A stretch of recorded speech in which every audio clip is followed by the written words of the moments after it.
श्री शिवाय नमस्तुभ्यम। सबसे पहले तो वीडियो को लाइक कर दो, चैनल सब्सक्राइब करके शेयर कर दो, क्योंकि आज हम आपको पार्थिव शिवलिंग से संबंधित एक उपाय का वर्णन करने वाले हैं। तो सावन में आज है पार्थिव शिवलिंग बनाने का 8वां दिन। 8वें दिन लगातार हम पार्थिव शिवलिंग का निर्माण कर रहे हैं, पार्थिव शिवलिंग की पूजन अर्चना कर रहे हैं। यदि आपकी भी कोई विशेष मनोकामना है जो पूर्ण नहीं हो पा रही, तो आप पार्थिव शिवलिंग का निर्माण करें, विसर्जन करें, प्रतिदिन करें।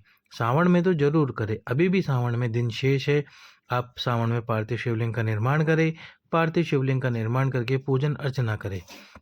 घर में यदि बेलपत्र का वृक्ष है तो उसके नीचे नहीं है, तो घर में आपने कोई गमला रख रखा होगा जिसमें कोई छोटा सा पौधा होगा। उस गमले की मिट्टी में ही आपको मिट्टी को उठाकर पार्थिव शिवलिंग बनाकर उसकी पूजन अर्चना करनी है, विसर्जन कर देना है। फिर अगले दिन उसी मिट्टी में फिर से पार्थिव शिवलिंग बनाना है और पार्थिव शिवलिंग बनाकर पूजन अर्चना करके विसर्जन कर देना है।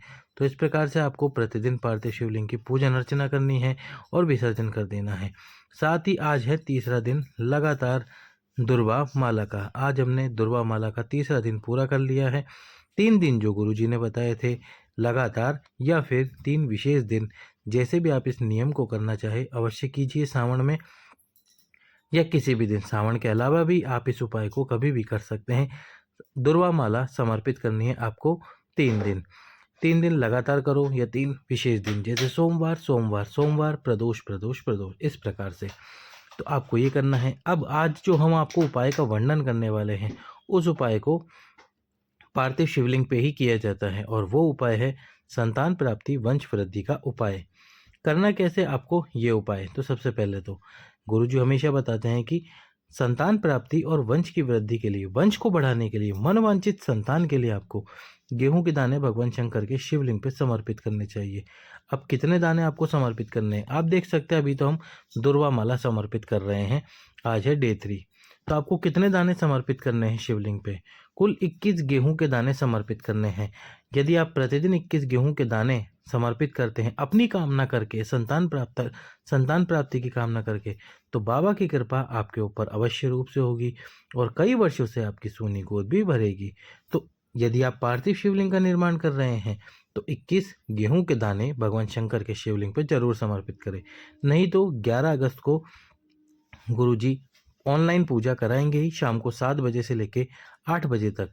उस दिन भी गुरुजी 21 गेहूं के दाने समर्पित कराएंगे। तो आप 21 गेहूं के दाने समर्पित करो और 21 गेहूं के दाने समर्पित करके भगवान शंकर से प्रार्थना करके संतान प्राप्ति के लिए, वंश वृद्धि के लिए वो 21 गेहूं के दाने समर्पित करो। यदि अभी तक आपने वीडियो लाइक नहीं किया है तो लाइक कर दो, चैनल सब्सक्राइब करके शेयर कर दो। तो आपको जिस प्रकार से आप प्रतिदिन पूजा कर रहे हैं आप देख सकते हैं, ये 21 गेहूं के दाने जो आपको समर्पित करने हैं भगवान शंकर के शिवलिंग पे, पार्थिव शिवलिंग पे। तो 21 गेहूं के दाने समर्पित कीजिए पार्थिव शिवलिंग पे। और यदि प्रतिदिन कर सकते हैं तो बहुत अच्छी बात है, प्रतिदिन कीजिए, पार्थिव शिवलिंग का निर्माण कीजिए। जो भी वस्तुएं आपके पास समर्पित करने के लिए, वो सभी वस्तुएं समर्पित कीजिए। या नहीं भी है तो कोई ना, बाबा का अभिषेक कर दीजिए। अभिषेक करने के बाद में आप अभिषेक करके केवल मीठे का प्रसाद का भोग लगा के दीप प्रज्वलित करके आप ये कार्य कर सकते हैं। दीप प्रज्वलित करके पार्थिव शिवलिंग की पूजा कर सकते हैं। जब दीपक ठंडा हो जाए तो पार्थिव शिवलिंग पर जल डालकर उसका विसर्जन कर दीजिए। प्रतिदिन विसर्जन करना है आपको, प्रतिदिन पार्थिव शिवलिंग का निर्माण करना है। पार्थिव शिवलिंग का निर्माण करके प्रतिदिन विसर्जन कीजिए। बाबा से प्रार्थना कीजिए कि आप जिस कामना के लिए इस नियम को या इस उपाय को कर रहे हो, पार्थिव शिवलिंग का निर्माण कर रहे हो, वह आपकी कामना सावन के इस महीने में ही पूर्ण हो। बाबा से अर्जी लगाइए, बाबा से बोलिए कि हे भोलेनाथ, हमारी सावन के महीने में ही कामना को पूर्ण करो। प्रतिदिन पार्थिव शिवलिंग का निर्माण करो। जिस समय आपने पहले दिन पार्थिव शिवलिंग का निर्माण करा है उसी समय पे आप पार्थिव शिवलिंग का निर्माण करो। प्रतिदिन सुबह कर रहे हो तो सुबह करो, प्रदोष काल में कर रहे हो तो प्रदोष काल में करो। इस प्रकार से पार्थिव शिवलिंग का निर्माण करके, बाबा की कृपा प्राप्त करके अपनी संतान प्राप्ति की इच्छा को पूर्ण करो। एक बार फिर से लाइक, सब्सक्राइब, शेयर कर दो।